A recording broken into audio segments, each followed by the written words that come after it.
All right, we're live. Okay, thanks everybody for coming. I'm Tyler Artigo. I'm our club's president-elect. Charles Guyani, our president, is in transit today, so I think he's probably in his destination airport right now going to visit family. And we've got our immediate past president, Philip Zimmerman, on. Gary is going to be our Rotarian of the day, and Craig Bond is our speaker, going to talk to us about valuing natural capital. We always start our meetings with the pledge and four-way test and invocation. So, Craig, this is, I think, going to boot your screen sharing in favor of mine. Okay. You can all see. I have tethered to my computer via my ears, so I'm not going to stand up here, but you'll all join me in the pledge. Pledge allegiance to the flag of the United States of America and to the republic for which it stands, one nation, under God, indivisible, with liberty and justice for all. Then we always also start our meetings with a rotary four-way test, the test of all the things we think, say, and do. Is it the truth? Is it fair to all concerned? Will it build goodwill and better friendships? And will it be beneficial to all concerned? So I think our work today certainly fits within there. I'm going to stop the screen share here, and we'll let Phil lead us in our invocation. Very good. Thank you, Lord, for this opportunity to meet today and for Craig's willingness to participate and make his presentation. Thank you for sparing the residents of North Carolina and South Carolina a Category 4 hurricane, and be with all those victims who are currently enduring floodwaters across North Carolina and some in South Carolina, having endured that in New Orleans for Katrina and in Baton Rouge 2 years ago. And our flooding is no fun. And so as they continue to rebuild, encourage those and comfort those who've lost everything, and encourage those who are rebuilding that they come back stronger than ever. Pray all this in God's name. Amen. Amen. All right, Gary, you live?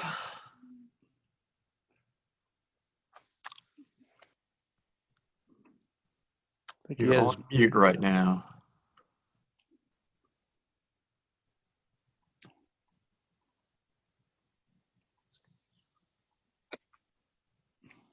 All right, Gary, you there?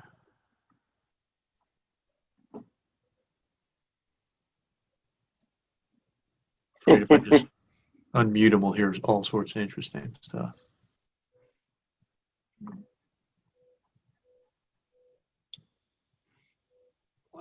Let's see. How about now? Can you hear me now? Yeah. Hey, I can hear you now.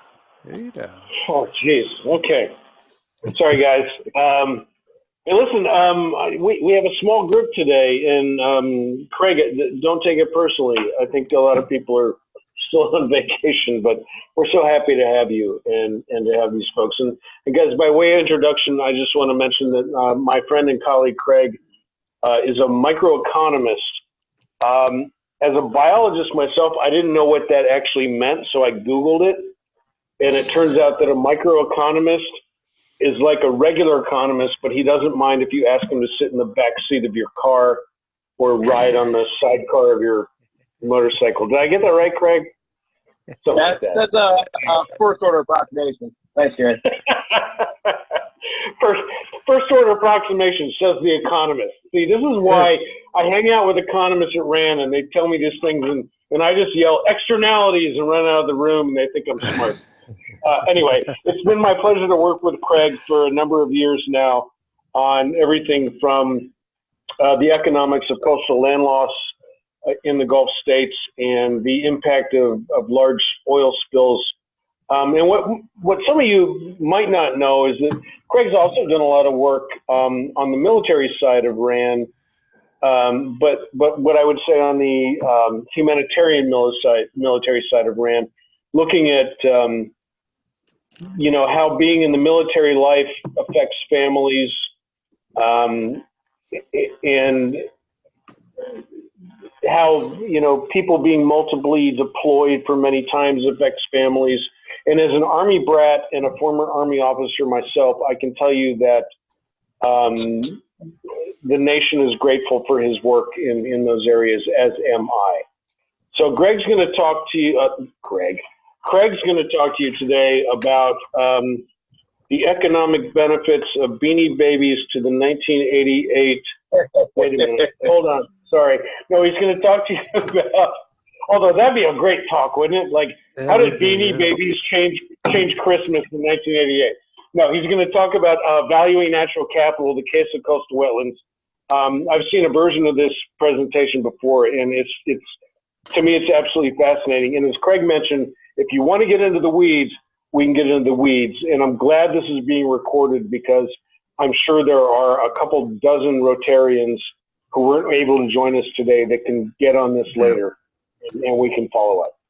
But before you take off, get started, Craig, Charles showed me the a preview of our new webpage that he's working up, which will link to all of our presentations. And we've got, I mean, we're over 20 hours now, Philip, aren't we? I mean, we've got absolutely, quite and really high quality stuff. And so, we want to use that as a tool as part of our service to the community. So, keep that in mind while you're presenting. And if you've got any ideas for how we can do that, we'd love to hear that from you. But so that being said, I'll shut up and let you have that. Great. Well, thanks so much.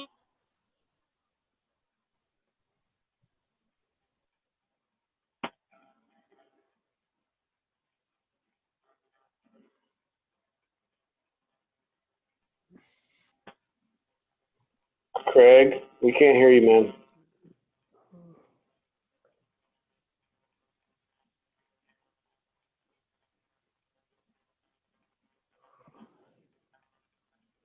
But Craig, he was using his phone, so hopefully he didn't hang up his phone. He's moving his mouse. You see the mouse moving? No. Actually, he just gave us the hold on 1 minute finger. So we'll let Craig figure this out. Okay.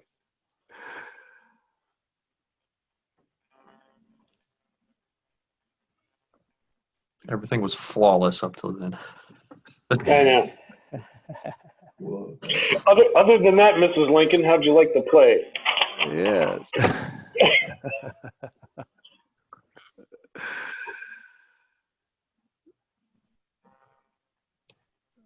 I think he's doing the calculation on the Beanie Babies. I think that's what's happening.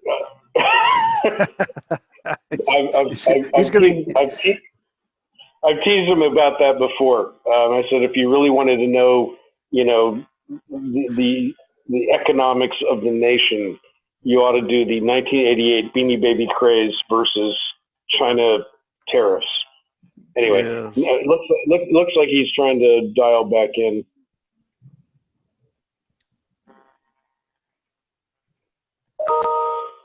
There he goes.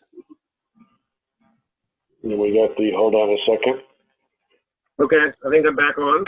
Oh, you're on. Yes, you are. Business. I do not know what happened. My phone just kicked me off. I don't know why. Can you hear me? Yeah, oh yeah. Yes. Yeah, you're good. I can't hear anyone. We're here. Oh, there we go. We're very good.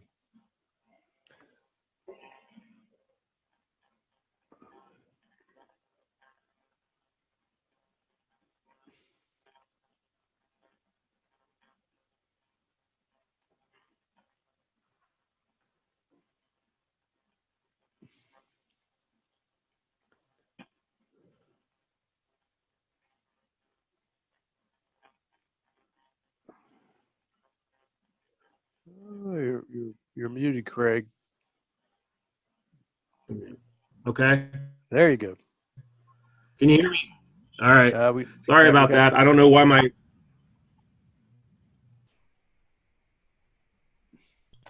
cell phone, for whatever reason, decided not to work. Okay. So can everybody hear me now? In and out, in and out. Yeah, I'm getting a message. A message just popped up that said your internet connection is unstable. Well, great. Thanks for that. All right. I do not have a landline in the house, so I'm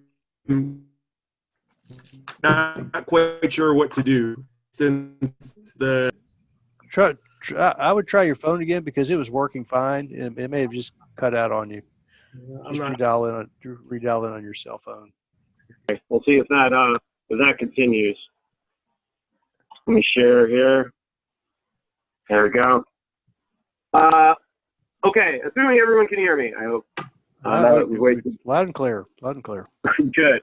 So as I was saying, this was work that was spurred out of the project on coastal land loss that Gary mentioned before. It actually got turned into a journal article that got published a couple of years ago.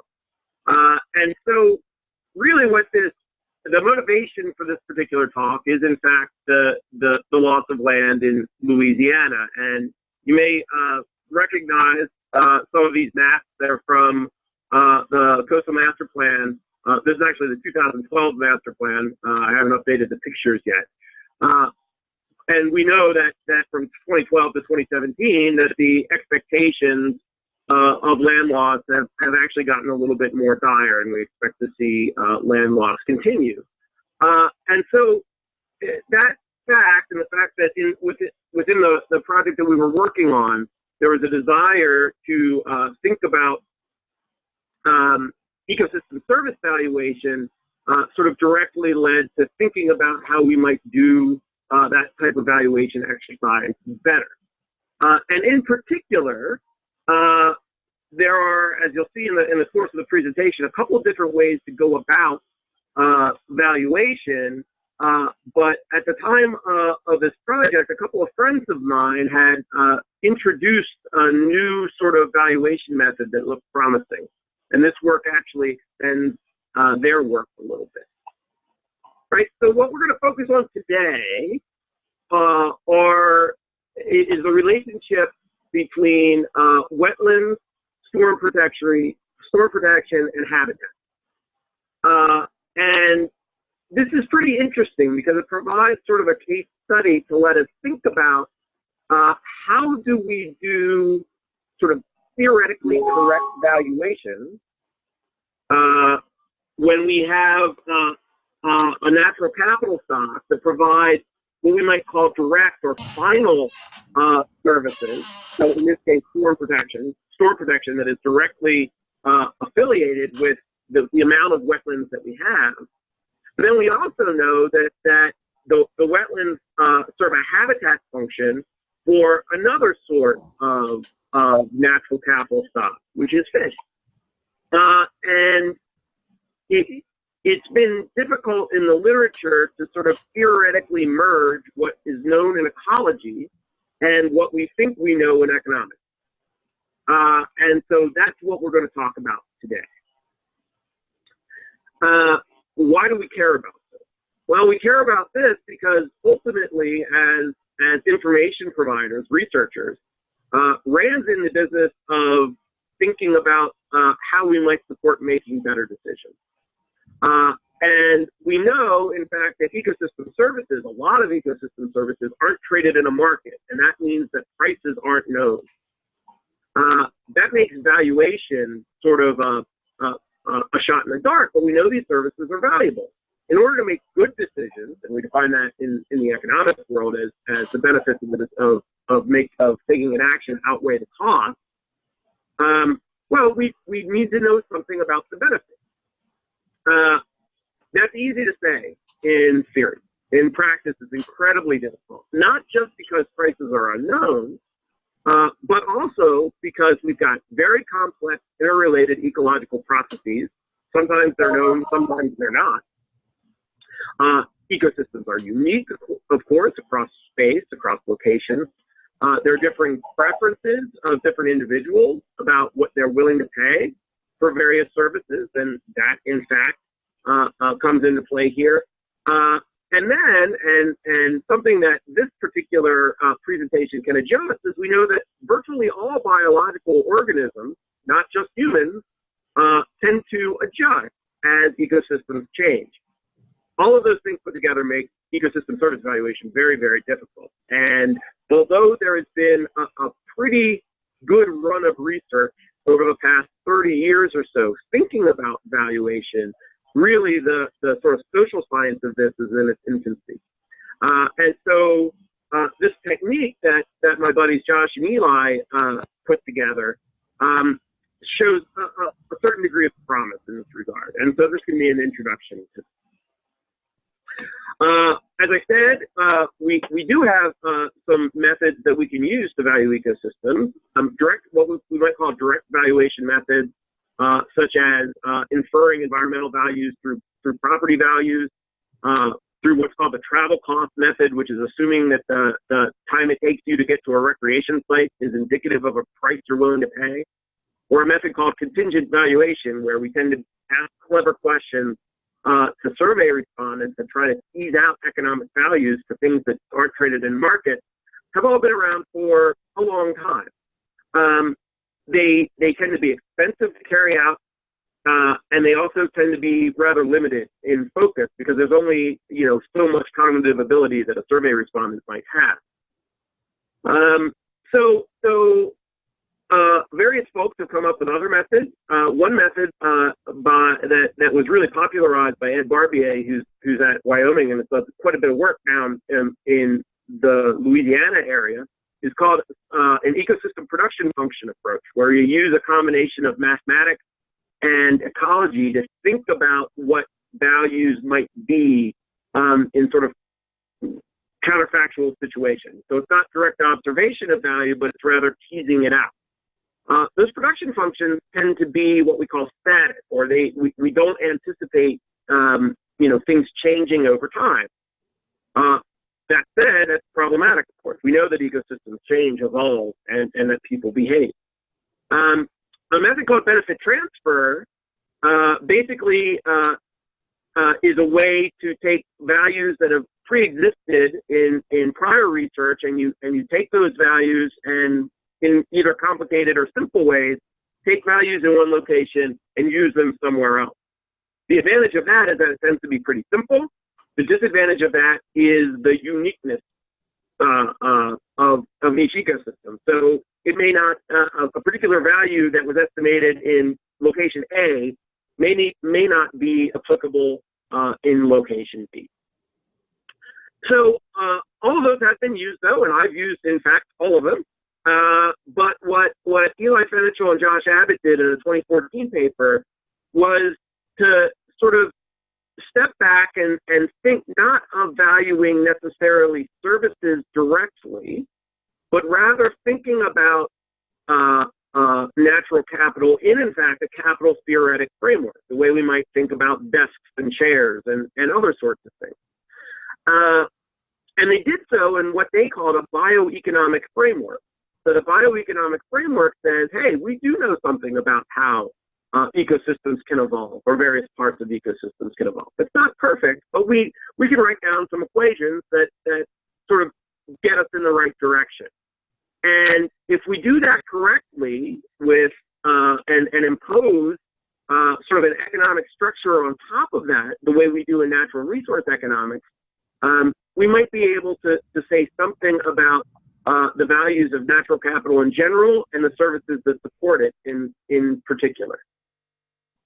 Any questions so far? Okay.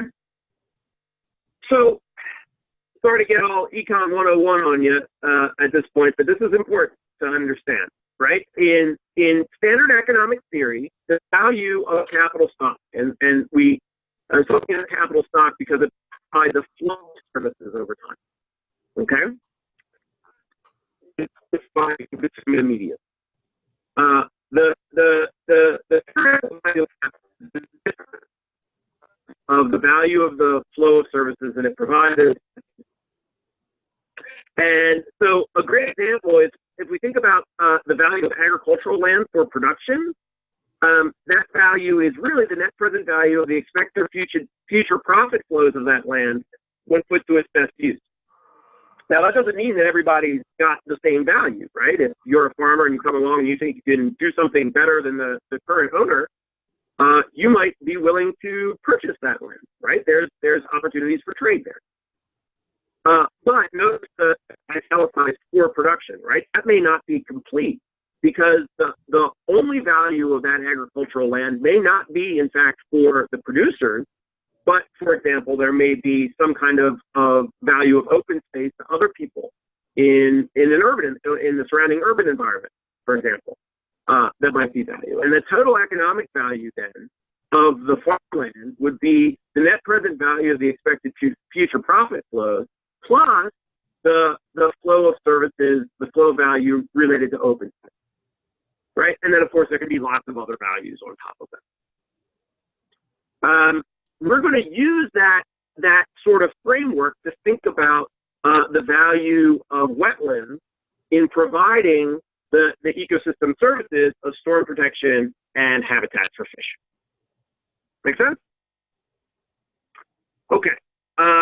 The other interesting thing is, as I mentioned before, that ecosystem services evolve over time, and that induces changes in behavior in people, quite possibly in fish, if your models can support it, and all sorts of other things. And so we need a method that takes all of these things into account.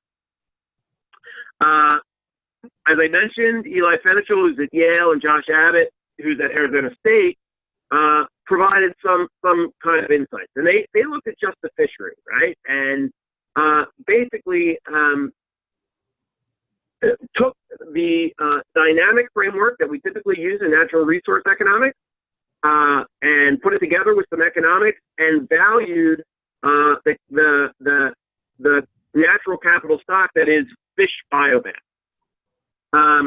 And in so doing, with these dynamic equations, what you can do then is get a price of a fish in the water. Okay? That's important. In situ, right? The price of the fish in the water, not the price of the fish in the market, but what the internal valuation of a fish is in its habitat. That's important because typically when you see economic benefit or economic cost estimation, what do? You take the price of something times the quantity of something. And so having a good estimate of the price is really, really important. But we don't have a market for fish in the ocean, right? We have a market for fish out of the ocean. So the values can differ. Okay, so that was a really cool paper, right? And what I do in this particular work is extend it by saying, hey, I'm not necessarily interested in the value of the fish, though I'm interested in the value of wetlands. But the value of wetlands and the value of fish are interrelated because wetlands can provide habitat. And so what I did was take their work, extend it out into a wetlands context, started thinking about the values of two natural capital stocks, which are fish biomass and wetlands, and then introduced the notion of land loss and how the land loss might affect the valuation of land and fish in sort of hypothetical ecosystem here. And then what we also did was sort of think about what happens if we introduced a policy or two on top of it. So what I did was sort of how you would model a policy of hardening infrastructure against storm, right, which basically reduces on net the service flows related to wetlands for storm protection. And then what happens if we somehow figured out a way of slow the rate of land loss? What effects does that have? And so we can go through each of those things in brief today. So the key point here, when we're thinking about the direct services and indirect services, is the linkage between wetland habitat and fish production, more or less. And so in a relatively old paper that appears in the ecological literature, we found a relationship that sort of thought about you can see there the vertical axis.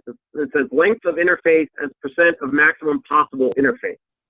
So basically, think of that as the amount of habitat that is provided by sort of a fractured land, sort of coastal environment, right? And then what happens is that as land loss progresses, we get sort of this inverted U-shaped relationship between the length of sort of possible habitat and land loss in general. And so that's a reasonably complicated sort of habitat relationship, right? So there's a trade-off here, right? We know that as we lose coastal wetlands to open ocean, storm protection benefits go down, but on one side of this curve is actually going to benefit fish. So we have some complicated ecological trade-off. What does that mean in terms of valuation? That's the question. So in order to do this, I didn't do any sort of primary data collection here. I used some relationships that were already in the literature. This is article that the original paper used. Just use that relationship directly. I use the Browder relationship in terms of thinking about how wetland habitat is related to fish and modeled that as a change in overall carrying capacity for a fishery. I used some work by the RAND team that was used in supporting the 2012 master plan to sort of think about storm protection benefits and the relationship of land loss to protection. And I used the discount rate that was assumed by Josh and Eli in their paper. And then I put it together into this mathematical environment. Again, I'm not going to get into the math here, but it's available in the paper if you're interested. So that leads us to sort of what we're going to take a look at. All right. The first thing I'm going to do is think about the value of the wetland only as an intermediate service to the fishery.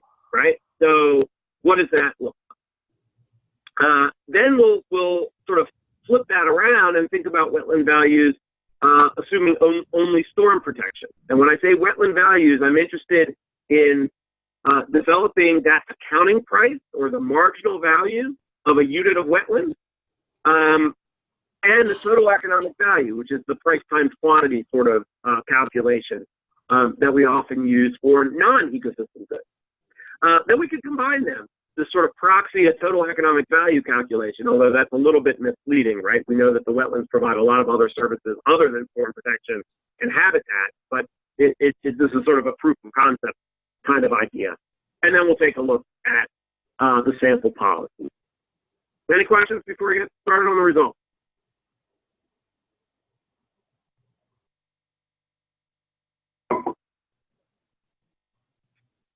Okay, so the first point to make here is that in situ, or the price of fish biomass in the ocean, is neither constant nor is it equivalent to the market price. And so what you see here is a graph that has dollars on the vertical axis and has land loss on the horizontal axis.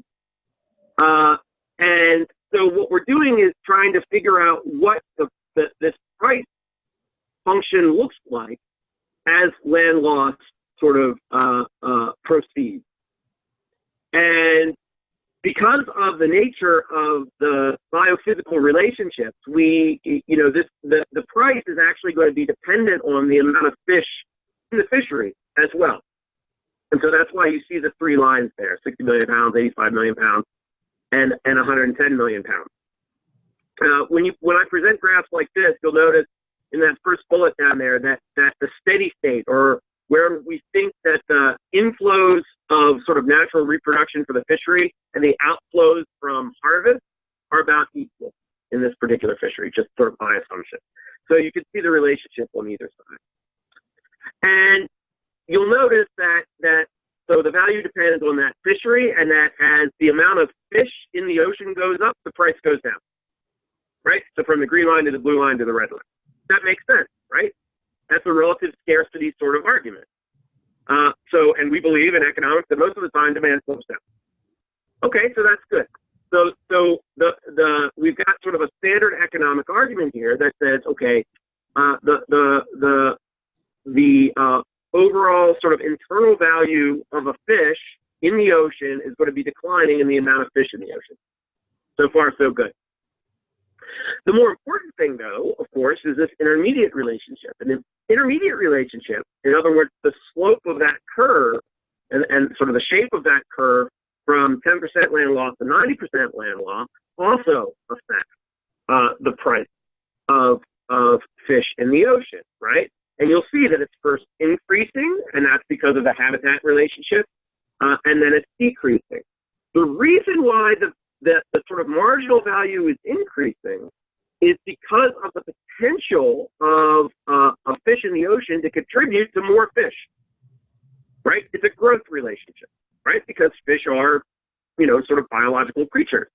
And typically the way we model fish populations is that the inflows in terms of sort of overall fish biomass are going to depend on the overall stock of fish in the fishery. You might also notice that from the sort of maximum, which is a little shy of 50% land loss, to sort of the minimum shown on this graph at 90%, is about 10.6% of the value. That's not, I would consider that non-trivial, right? This isn't a rounding error. This is pretty big, right? So it's important to sort of think about these sort of biophysical relationships, right? They matter to valuation. Question? Okay. I'll also note again that not only is the market price, or excuse me, the sort of price, the accounting price, I might call it, of fish in the sea at these levels of biomass and land loss not equal to the market price. In many cases, they're above the market price, right? Which tells us something about the operation of the fishery in this particular case. In fact, and this is sort of a point that, if you're not familiar with this particular type of literature, may be a little bit lost, but one of the things that Josh and Eli did was, in their paper, was it turns out that in a lot of other sort of work that sort of is similar to this, you have to assume that the resource is being managed efficiently, right, in an optimal manner. This particular method doesn't assume that, and we can sort of see that here because the market price of fish and the value of fish in the sea are not equal. The in situ price is larger, which suggests that this particular fishery is probably being overfished as parameterized. Okay, so that's just the fish stock. But what we're really interested in is the wetland stock. So before I show you what the value is, let's think about, again, extrapolating away from any storm protection benefits, but just what are the elements of wetland valuation when it comes to supporting a fishery. Obviously, there's going to be a contribution to the growth of fish, but there's also capital gains or losses, right? After all, we're dealing with a capital good, right? Wetlands are a capital good, and in fact, they're depreciating, right? We see this land loss proceeding at a constant rate, in fact. And so what happens then is that we can get capital gains or losses as a result of the relative scarcity of wetlands. And that's important too, because in most of those other methods of valuation, the capital gains or losses are completely ignored. So this is what that looks like, right? So I've separated out the values associated with habitat and the values associated with capital gains. You might note that at values less than 50%, the values associated with habitat are actually negative. That doesn't mean that the value of wetlands in supporting fisheries is negative, but rather that for land loss outcomes less than 50%, the additional, if you could theoretically go back and restore a little bit of that sort of fracturing, a little bit of that loss, in terms of simply fishery habitat, the value at the margin is negative. And the reason why is because when you get a little bit of loss, when you're starting from a little bit of loss, it actually increases the support of the fishery through habitat. But those negative values are swamped by the scarcity value, the capital gains value, right? The point here is that ignoring them can be pretty misleading. And so if you put all that together and you multiply by the amount of, by the total amount of wetlands, this is what meeting. capitalized value curve looks like. Watching the meeting. Okay.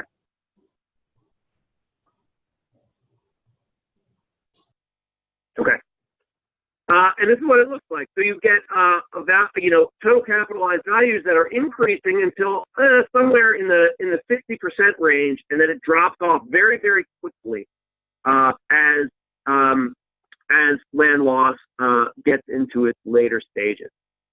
So this is, if you've ever heard of the diamond water paradox, this is sort of what's going on here, right? We get capital gains values at the margin that are very, very high and increasing with land loss as time goes on, right? As land loss proceeds apace, so that you'd be willing to pay quite a lot when there's a lot of land loss, but because of the quantity effect, right, we get this sort of decline in overall capitalized value. If we put those two things together, this is what it looks like, right? We get the values of the fish plus the values of the wetlands. The total capitalized value looks like this. So obviously it's not constant. We get increasing sort of total capitalized values up until about 60%, and then decreasing values very rapidly thereafter. And as noted in the bullet down there, obviously land loss sort of by construction here is sort of not sustainable in the long run. Any questions about that? I know this is sort of wonky, sort of in the weeds, but the important thing is that these aren't straight lines, right? In fact, they're not constant lines, right? Whole lot of stuff is going on behind the scenes here that's driving the result. Then we can do the same thing and take a look at storm protection values. So here, I took some of the work that we did at RAND, Jordan Fishback and others, on storm protection benefits, and going through the same rigmarole that we did before. These are the total capitalized values only from storm protection. And again, you'll notice that, not surprisingly, those values are, this line is sort of downward sloping, right? Which means as land loss proceeds, the total value of the system in terms of protection is going down. But again, not a straight line, right? We sort of have a convex portion of this curve and a concave portion of this curve. And what it means is that even for storm protection values, the evolution of land loss at a constant rate is affecting the overall values. It's affecting the capital gains, and it's affecting the level of storm protection that's happening to create a sort of very different looking, but still not constant curve. But if we put all that together, and I apologize for that being a pretty tough road to hoe, what we end up with is we can take the fishery services values and the storm protection services values together, and in that upper graph there where it says accounting prices, you look at the blue curve. That is more or less a demand curve for wetlands associated with these two ecosystem services. And you might say, well, it's a demand curve. Why is it upward sloping? Well, remember, the horizontal axis here is land loss. So if we go back the other way, that's sort of land gain, right? And you get this nice downward sloping curve that we sort of think about as a demand curve in traditional sort of economic application. Is that like a price per acre or something? Yeah, so if you think about what a demand curve is, right? A demand curve represents the willingness to pay for an additional, in this case, acre of wetland, right? So it's at the margin, right? Whereas the graph down below, the total capitalized value, takes the individual price at each of these land loss things and multiple land loss levels and multiplies it by the total amount of land, of wetlands that we actually have that hasn't been converted. Note, these concepts are very, very different here, right? Very different, right? One is at the margin, right? One is sort of incremental.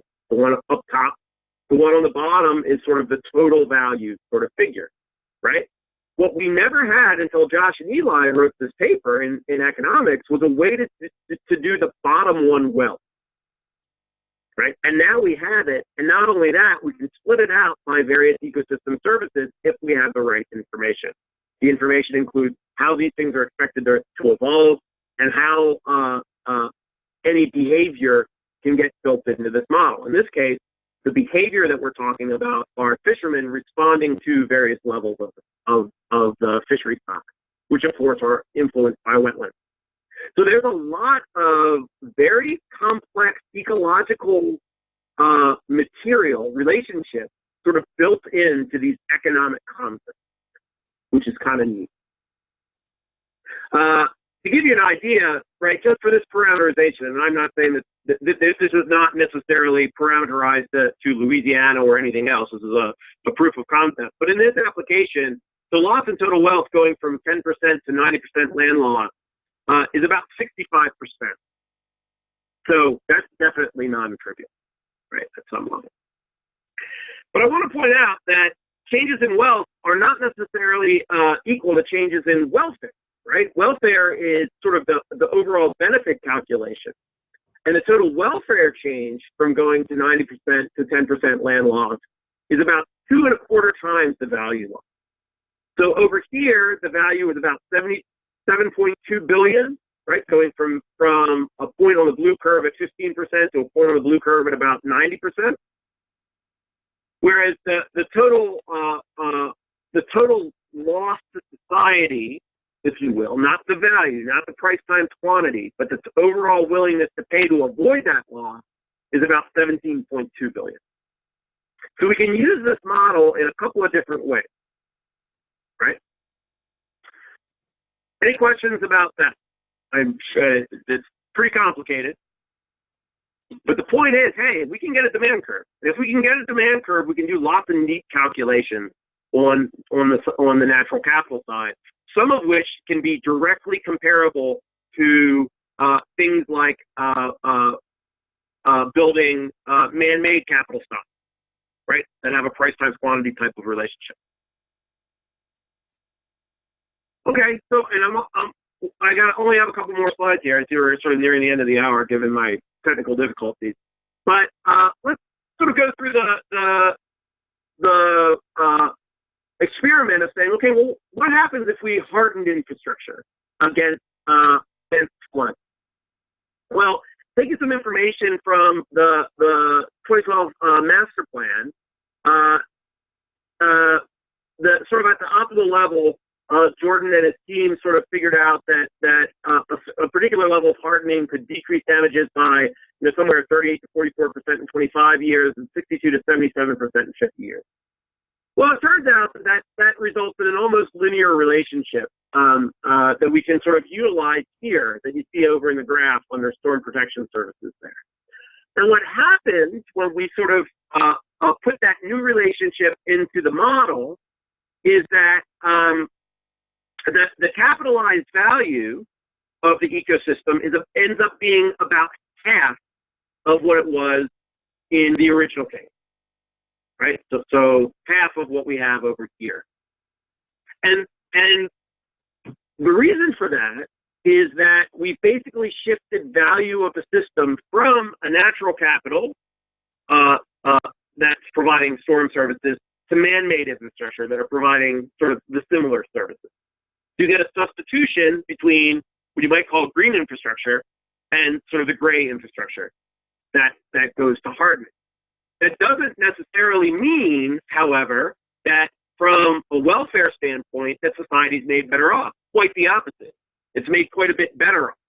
It's just that the capitalized value that we see in the ecosystem, right, that price times quantity relationship has changed because the price is not quite as high as it was before. Another thing we might be interested in doing is slowing land loss. So here, I just went through the exercise of taking that original land loss parameter, which was about 1% per year, and cutting it. And what that does then is effectively lengthen the amount of time that it takes to get all the way to 90% or more land loss, right? And that changes the economics as well. As you can see there, the total capitalized values at 15% land loss go down by about $5.9 billion, and at 85% it goes down by about $4 billion. Again, this is due to the fact that if you slow land loss by half, more or less, the relationship, the scarcity relationship of wetland changes, right? They're less scarce. And so the marginal value drops a little bit, right? And that makes a whole lot of intuitive sense as well. So that, again, does not necessarily mean that society is made worse off. In fact, the welfare gain at 15% land loss from implementing a policy that results in these physical effects is about $4.9 billion. And at 85%, when things are really bad, slowing the rate of land loss down can benefit society, this hypothetical society, about 4 times that. Right? And so we can see that there are very, very complex relationships that are going on here. So what should you take home from all of this gobbledygook? Well, the first is that it seems like this bioeconomic framework has some potential, especially as we go through time, we learn more about how ecosystems function. We can parameterize those in a dynamic way, and then we can use some various economic techniques and this framework to not only come up with welfare changes, but also come up with a total economic value of ecosystems that is similar to the way that we treat other goods and services in the economy. It's very nice, in fact, that we can decompose these by the individual service, right? That can come in handy just for analysis purposes. One thing that's very nice about this, because of its mathematical nature, we avoid double counting. And double counting is a big problem if you just go out and think of the way that we typically classify ecosystem services. So the Millennium Ecosystem Assessment talks about regulating services, provisioning services, aesthetic services, and one other category that I forget offhand. But the problem with that is that all of those services are not necessarily mutually exclusive. What we do here is, because we've got this very handy mathematical structure, is we automatically are not going to be double counting things because we have the ecological structure of the ecosystem. And then finally, I hope that if anything, I've sort of illustrated that ignoring scarcity, dynamics, and behavior in valuation exercises can actually lead to some very misleading results.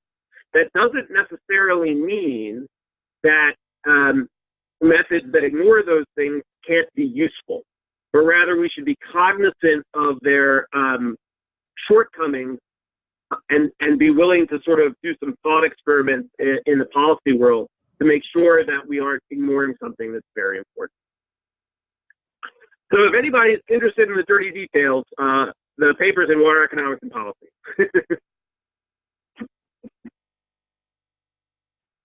Happy to answer any questions. Great, thanks a lot, Craig.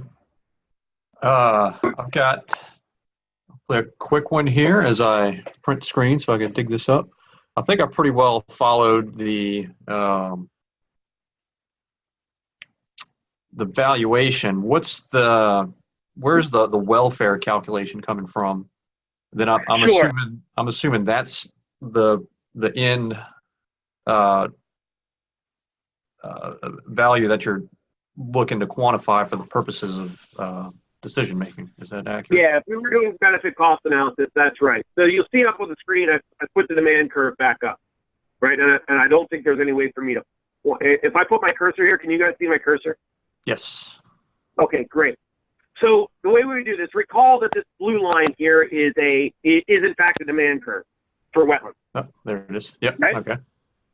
Okay, and so a demand curve gives you the incremental willingness to pay for an additional unit of land. So that would be moving in a right to left direction. So right here, this vertical distance then gives you sort of the total benefit of, of an incremental unit of land when we're at, somewhere about 80% land loss, correct? Okay. So let's say we somehow, some alien came down and was able to give us that unit of wetland. We'd move a little bit to the left. And then this, next distance would give us that next unit, and so on and so forth. So that the area under this demand curve from, say, 80% to, let's just say, 50%, gives us the total benefit of somehow magically going from 80% land loss to 50% land loss. Okay. Right? And that, in fact, is the welfare calculation. That's the welfare. Okay. So if you had more inputs, right, you might have a different curve. That's right.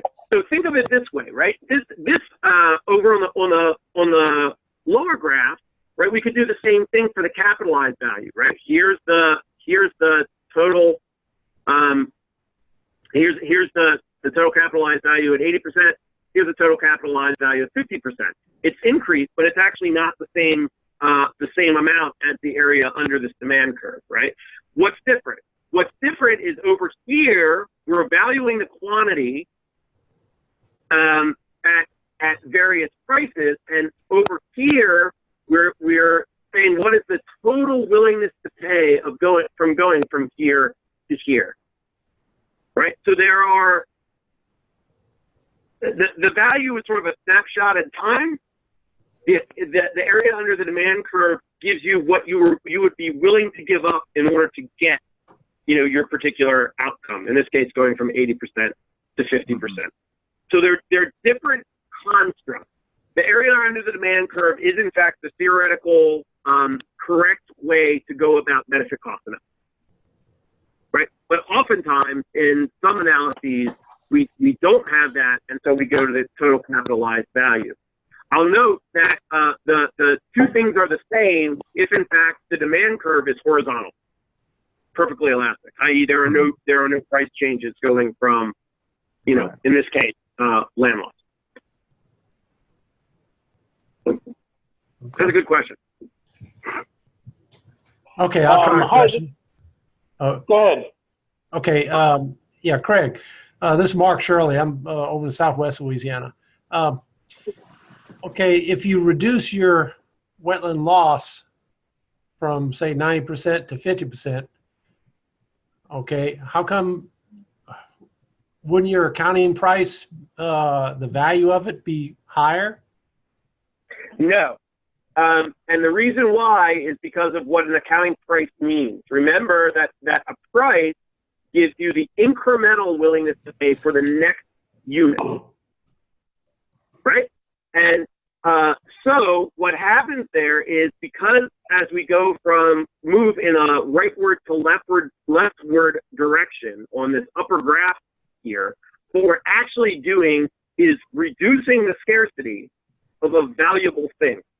In this case, wetlands, right?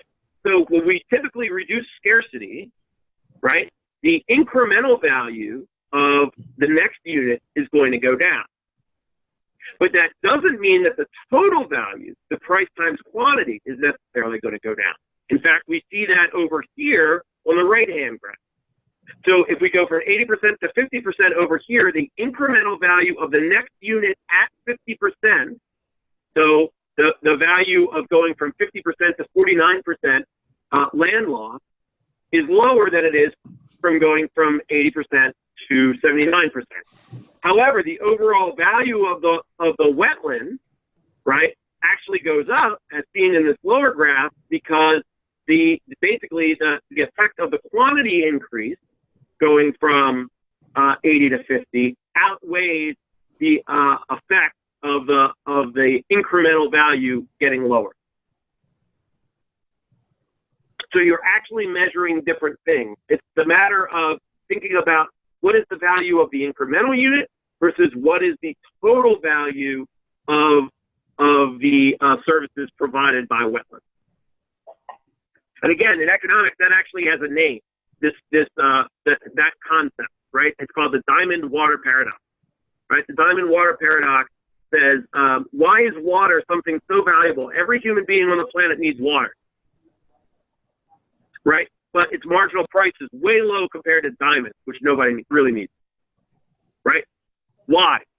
It's because price is a measure at the incremental level, right? And there's a lot of water around, right? So incrementally, right, the marginal value of water is relatively low. That wouldn't be true if we didn't have any water at all. The marginal value of the first unit of water would be extraordinarily high, right?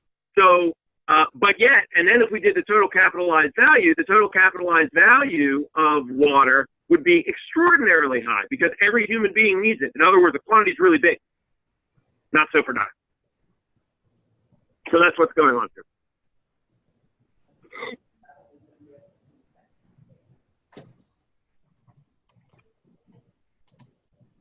What's next? What do you see coming next out of this work?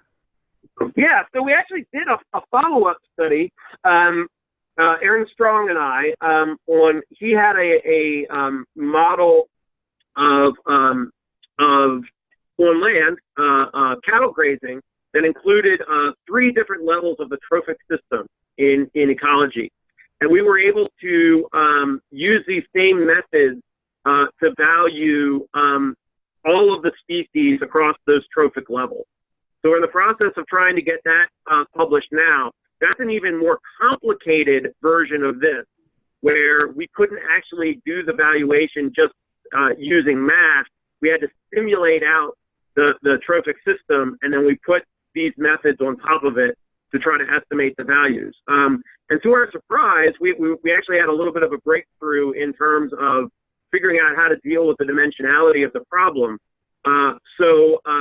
It turned out that we were able to increase the dimensionality without a whole lot more computational effort. So what that does to me is it opens up a whole nother world of collaboration with physical scientists who know a lot about these complex relationships, and provides the opportunity for economists to sort of step in and not make normally we would make very, very simplifying assumptions on the ecological models that we use, and the scientific community would sort of maybe roll their noses up at us a little bit because we had to do that. We're starting to reduce that constraint now, and that's pretty exciting when it comes to multidisciplinary research.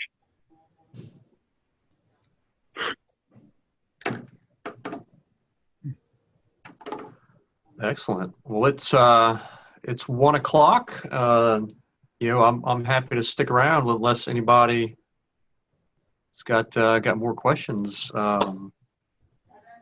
Any takers? Nope, I'm good. It's clear as mud. All right. Yeah, right. Like this stuff is not easy, right? And that's we make contributions in this field a little bit of frustrating at times because we know things aren't zero and number then especially when there's so much stake.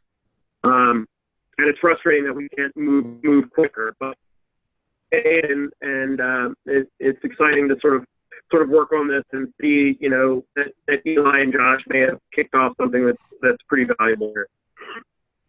Great. Well, Craig, thank you so much for your time. This was a great presentation, and it's being recorded, and we're looking forward to sharing it. And our mission as a club is to use the power of Rotary to really try to make a big difference. And this type of thing, where we're trying to find knowledge and answers at very high level, I think is going to be a part of that, and so we don't know where this journey is heading exactly. But yeah, this was great, and it looks like the work is continuing, and hopefully by contributing just to this hour here, we'll be able to share that and pull others in, and who knows. So Great. thanks Yeah, a thanks lot. for having me. Thank It's my Thanks pleasure. everybody for coming. Thank you, Gary. Okay, thanks, guys. Thanks, Mark. Take care. Thanks for coming. All right. See you next time. Yes, sir. Okay. All right, everyone. Thank you again. Thank you. Stop.